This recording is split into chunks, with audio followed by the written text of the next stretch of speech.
So today I'm going to be talking to Nicola Gaughan all about exhibitions and about how her experiences of exhibitions, good and bad, some of the stuff that she's recently experienced, and also how you can make the most of them before, during, and after. So I'm going to bring Nicola in just a second. But please, if you have any questions at all, please put them into the comments and all that jazz, because we would love to answer them and get your feedback on this. Doesn't matter if you're listening to it on Apple Podcasts, Spotify, or if you're watching on YouTube. Still put them in the comments. So I'm going to bring Nicola in. So Nicola, how you doing? You right? All right, thank you. A bit tired, as we mentioned earlier. Doing a podcast at 9 o'clock in the morning seems to kind of have that reaction to a lot of people. It does.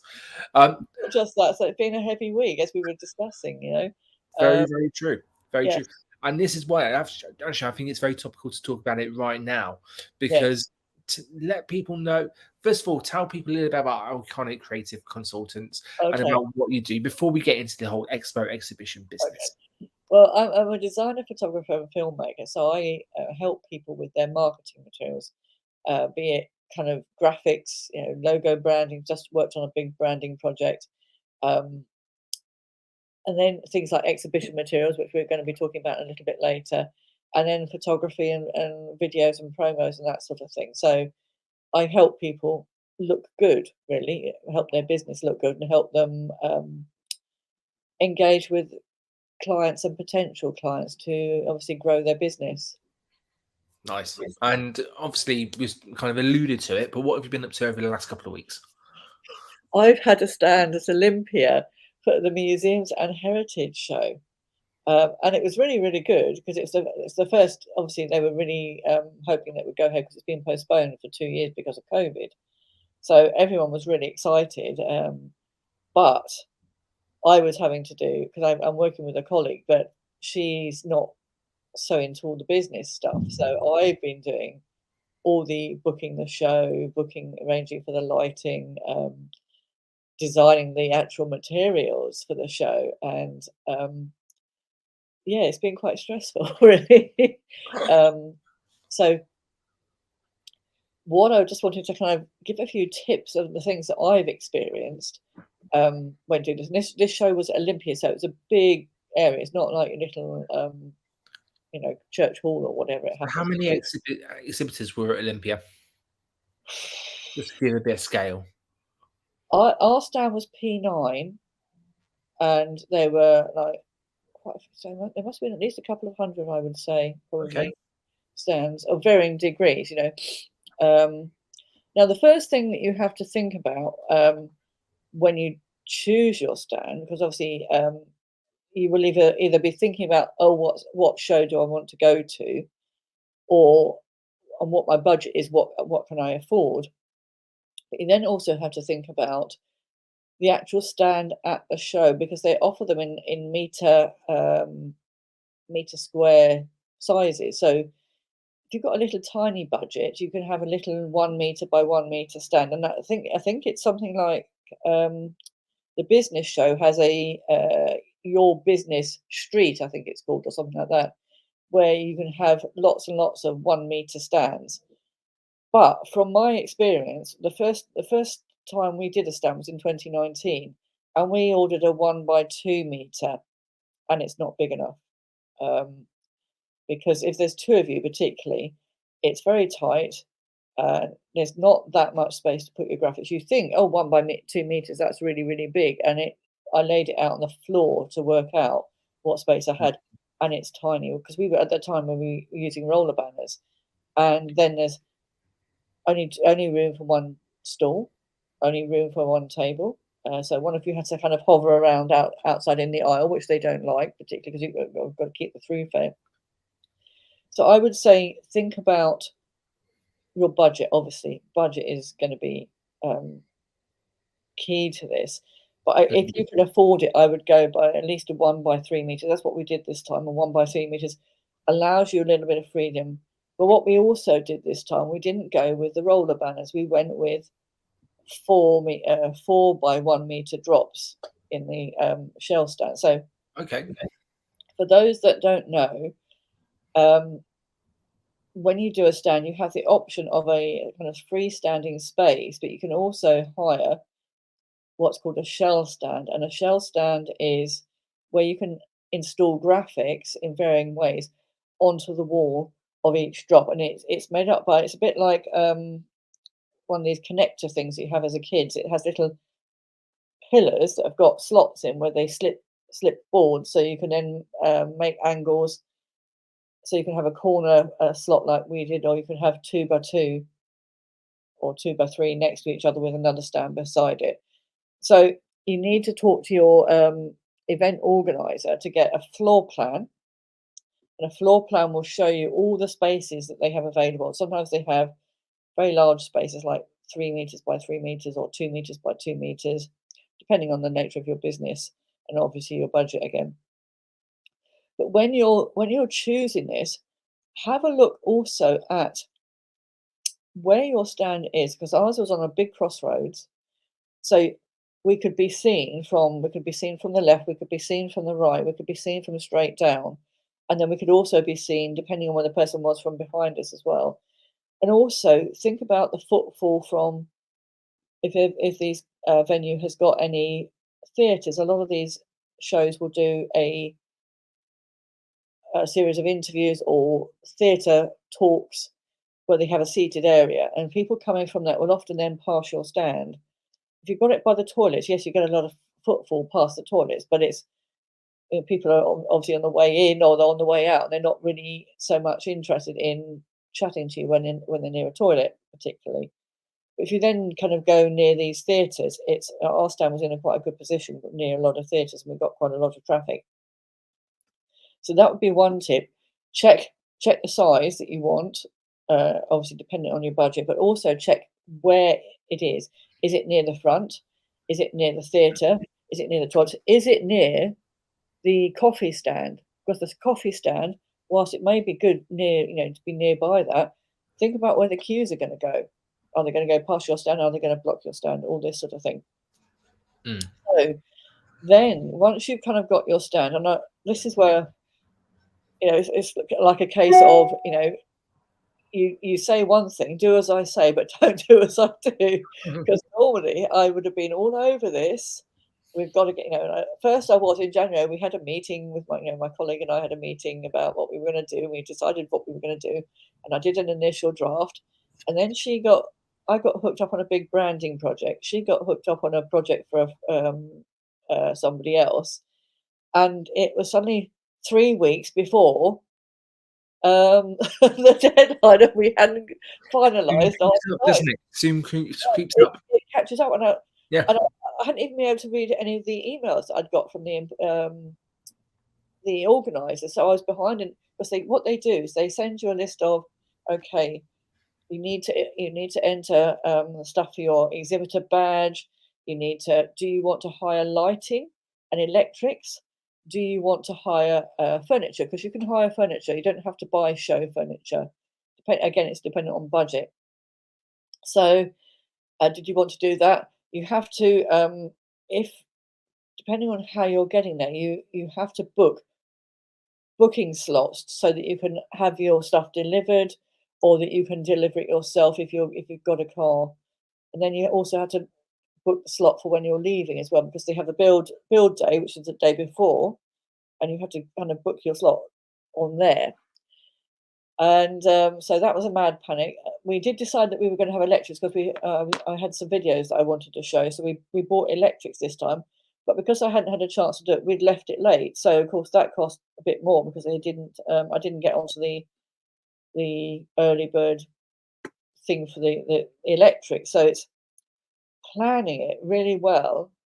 Is quite a neat trick, really. It's the better you do it, the less stress you have. So then we're talking about the printing, the design and printing.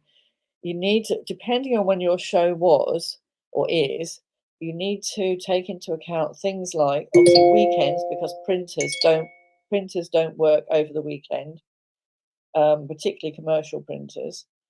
So anything that you send on a Friday is not going to get looked at until Monday. And then you've got a possible 1, 2, maybe 3 days, depending on what you're having printed. So, because even with the roller banners or the vinyl drops, they still have to put a finish on it. So they print it and then they leave it and then they put a drop on it. So they put a vinyl covering on it, which I didn't realise. Even me, as a printer, as a designer specialist, I didn't know they put a special finish on that.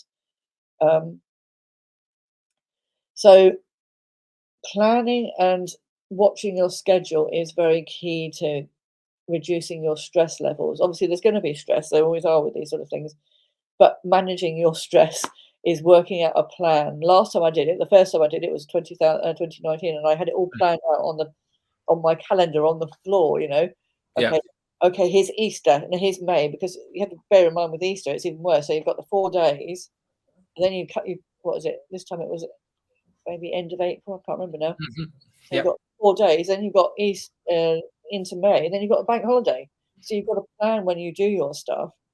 So I did all that, and then I got the spec from the organisers, and it wasn't right.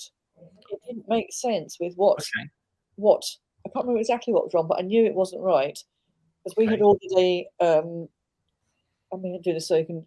We had ordered a stand that was like a 3 by meters. This is your 1 meter, and this is your 3 meter wall. Mm.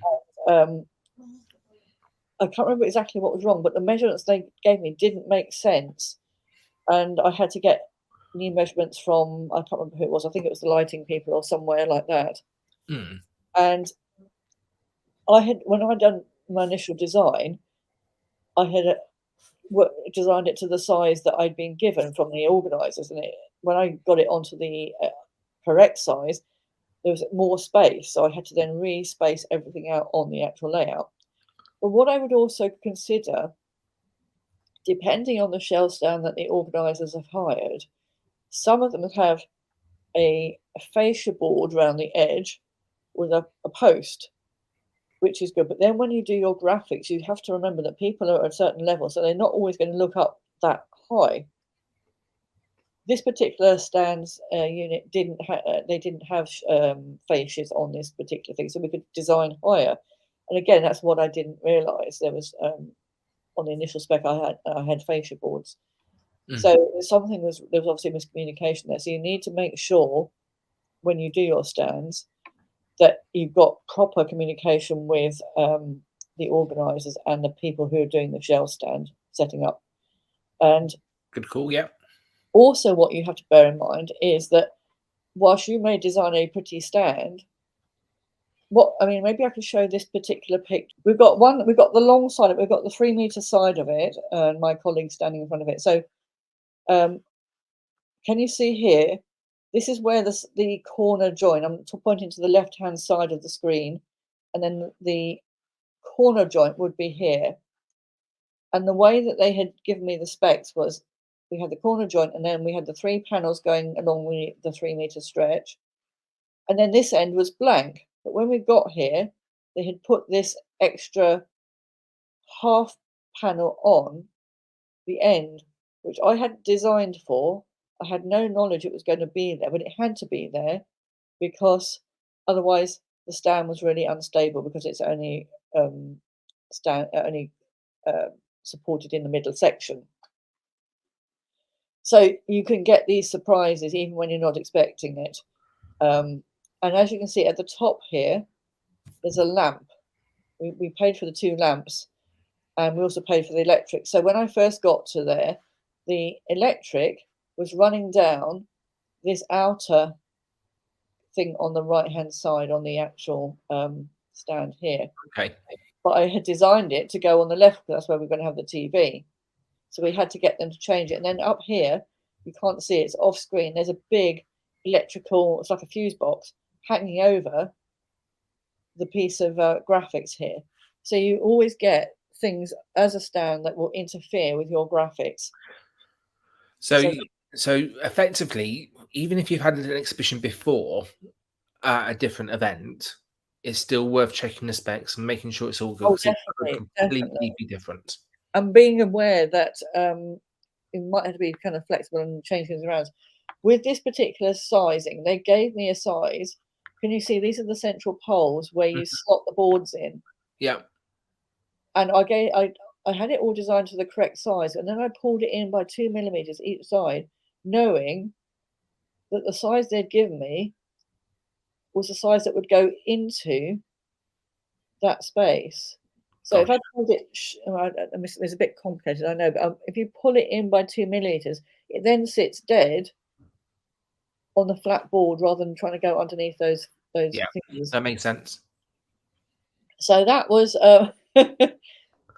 just some of the things that we encountered on the show. Yeah. Then, of course, you got making sure that you capture the details. You pay this amount of money to speak to people. Yeah. So I did a I don't know if I can show you this on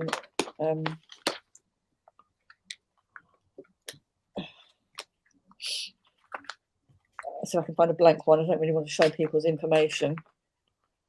No, I haven't got any blank ones left. Just a very, I'm going to do it reversed. I don't know if you can see that reversed. You can, so I can get it lit so you can just about see. There's some. I did names, email, what they're interested in, just to kind of keep the record of, so then I can follow up with people. So that was that.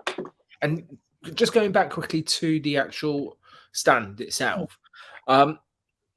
So you say before that you had obviously a small 1 meter, and it was only a small 1 meter by 2 meter display, and that was enough for one rolled banner.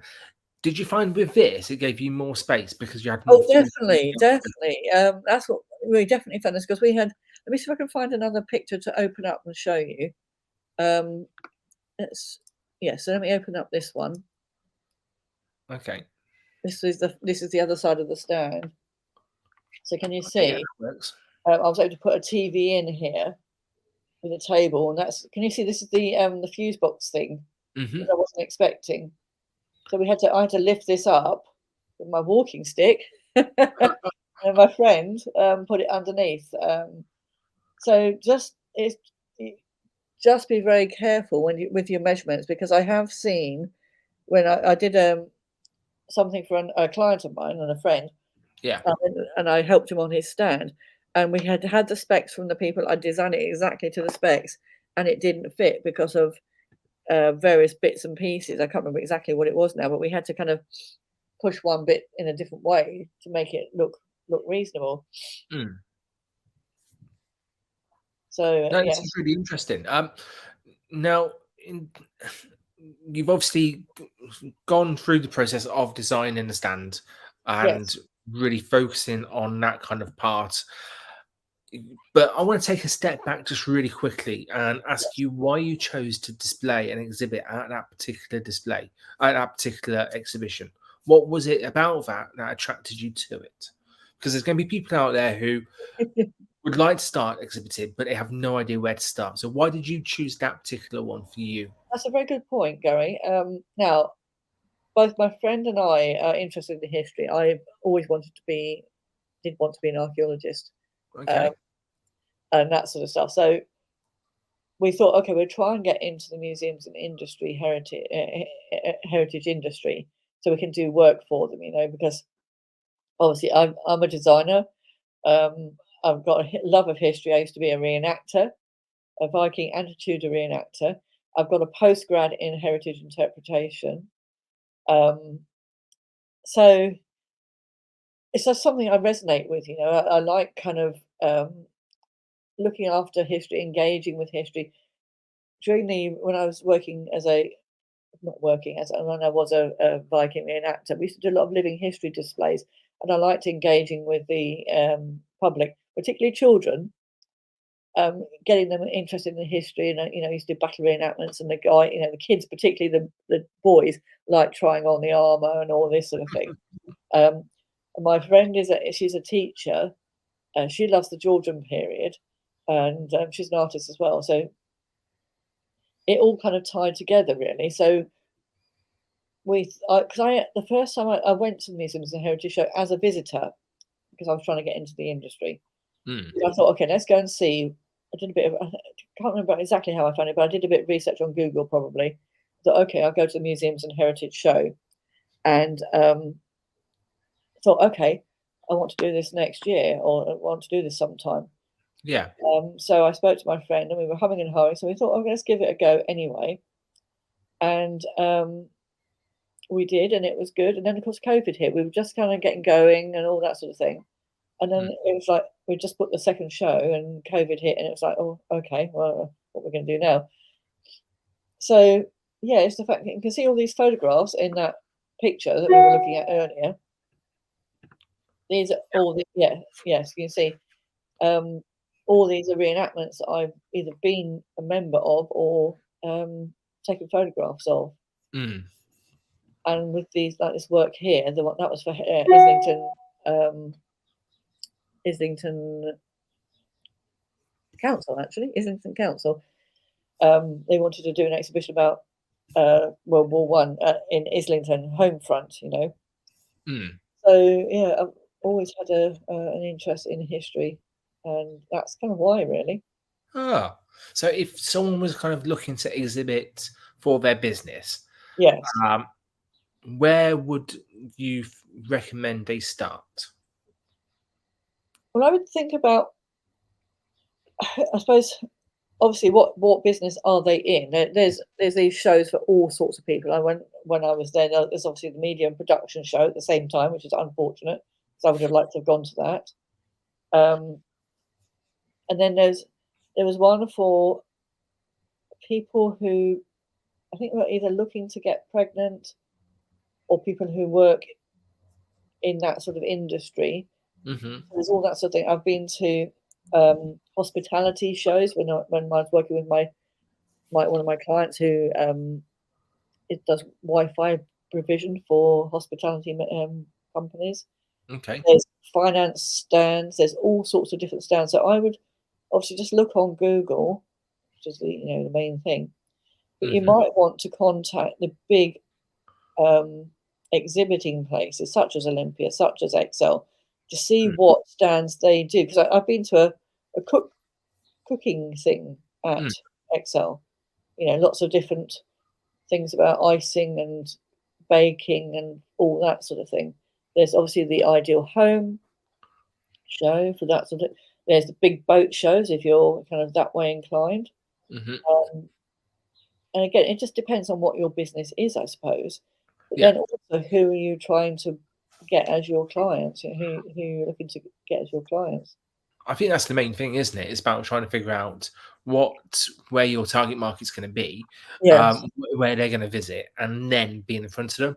So for me, there's quite a few exhibitions in the local area, so that would be good for the local to contacting local businesses because I've only exhibited at local business shows, which have had probably just under 100 kind of stalls there, yeah, varying different sizes. A couple of thousand people kind of turn up throughout the day, and it's busy and it's really exciting.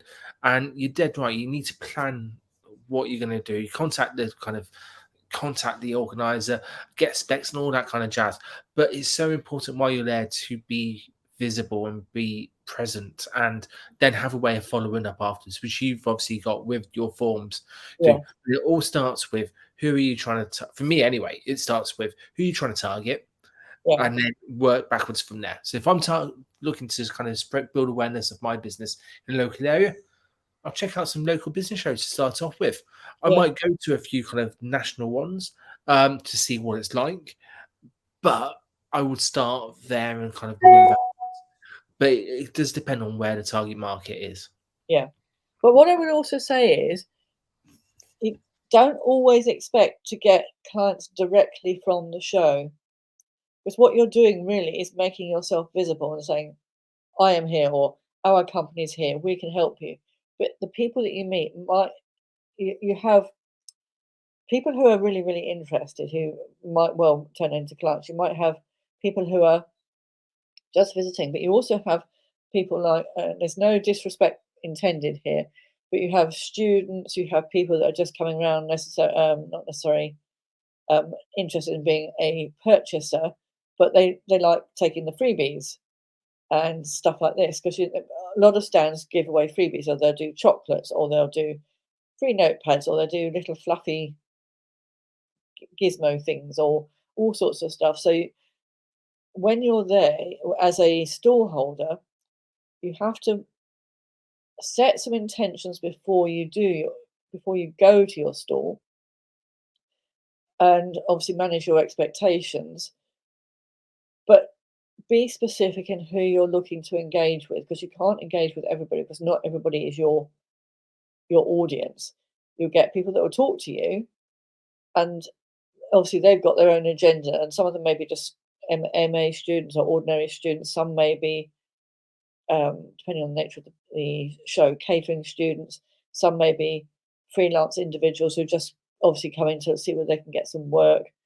Um, so be aware of who you're talking to in terms of whether that meets your intentions, the intentions that you've set, or the goals that you've set for the your show. Does that make sense? It does. It does indeed. And I think setting the intentions is so key. And I know that the people who I've spoken to at exhibitions and when I exhibited myself, it is about building awareness. It is about building those connections and then following up afterwards. And if you haven't got the process in place, it's not going to work, is it? It's just not going to. It's not going to drive traffic to anywhere. It is. So we've been talking for about 25 minutes or so all about this. It's gone dead quick, I've got and we've lots to covered. add if I can. Yeah, go for it. You fire away. I was going to say, have you got anything else that you want to cover? Yes, I have, and I'm going to show you this very quickly now. Hopefully, if I can find it. Uh, well, let me just show you. Hang on, where's it gone? I can't see. Okay, let's show you this one. Also, yeah, there we go. Can you see that in the stand? So okay, so this is me with Henry. Good old Henry VIII. We think experientially. How can you get people to engage in your stand? Because people will just be wandering past. They'll be on their own agenda. They'll be hungry. They'll be tired. They'll be lugging stuff around.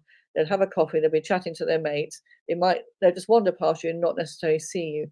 So how, apart from being nice and open and all that sort of thing, how are you going to get them to engage with your stand? So what we did, my colleague, last time she'd done these small children characters. She'd done a boy, we'd had the boy one side, we'd had the girl the other. This time we did a life size, i.e., my height, 5'2", picture of Henry VIII, cut out on foam board with a stand behind him. And we had a selfie frame, and we were encouraging people to take selfies with Henry, encouraging them to share the hashtags, because we had 3 hashtags.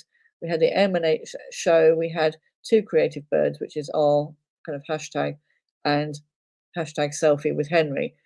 And you'd find that some people would engage, some people wouldn't. But there's a way of getting people talking. So think about how you can do something, what's called experiential, something that will engage people and keep them on your stand for a little bit, and then that will help get you more footfall, because people could see Henry from halfway across halfway across the exhibition hall, because of where we'd positioned him. He was right on that crossroads I was talking about, so he could be seen from rows and rows away, depending on people's angles. So just think about that. Think about who you're trying to target and how you can engage them. Brilliant. That is an excellent tip, and what a great way of bringing it all to life. Thank you. Thank you. It is absolutely brilliant, and that kind of sums up everything that we've kind of spoke about, really, isn't it? About placement, about design, about standing out, about knowing where people are doing, the habits that they're going to be doing. They're going to be exhibiting while they're there. That picture is amazing. That's brilliant, and Thank you very much. it does show that actually obviously you are a designer, so therefore you can design all of the background stuff. It also gives an illustration of the space that you have. Yeah. If we were going to kind of share just one last tip for people, and we've had, you've laid out loads of good solid nuggets all the way through this, but if you're going to lay out one tip or one thing that people should do, right now, what would it be? I would say, apart from making sure that you're hydrated a lot and you've got somewhere that you can sit down if you need to, enjoy it. You've paid a lot of money to do this. You've done a lot of so if you're happy and open, always be open to sort of keep a watch of people going past and don't just sit there looking at your phone all the time because I've seen people do that on stands. I'm thinking, what's the point? You've paid hundreds of pounds for this, thousands of pounds. Be open to people going past and be happy and enjoy the day because it's a culmination of all that planning that you've had for you and your business, or for your colleague's business if you're in a partnership or whatever it happens to be. You've paid a lot of money for this. This is a day you've been dreaming about for however many months. Enjoy it, and you become part of a community because you talk to the people opposite, you talk to the people diagonally across to you, and yeah, it's nice to be part of. Just enjoy it.